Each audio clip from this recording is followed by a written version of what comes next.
नमस्कार. आज आपण तबल्यातील कायदा म्हणजे काय, तुकडा म्हणजे काय, मुखडा म्हणजे काय आणि ताल म्हणजे काय, तर ह्या चार गोष्टी शिकू. सर्वप्रथम कायदा. तर कायदा म्हणजे नियम. तर कायद्यामध्येच जे बोल असतात तर त्याचेच आपण कायद्याचे उलटसुलट करून आपण त्याचे पलटे बनवतो. म्हणजे फॉर एक्झाम्पल कायद्यामध्ये धा धा तीट धा धा धिन्ना, ता ता तीट धा धा धिन्ना. तर यामधलेच बोल घेऊन आपल्याला पुढे त्याचे पलटे बनवायचे. तर कायद्याला तबला सोलोमध्ये खूप महत्त्व आहे.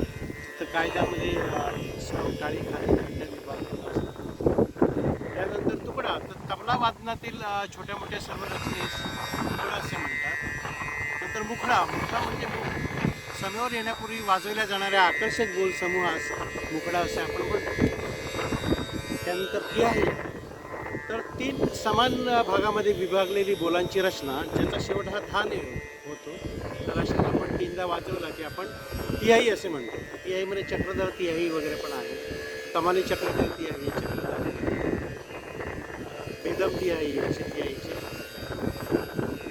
धन्यवाद.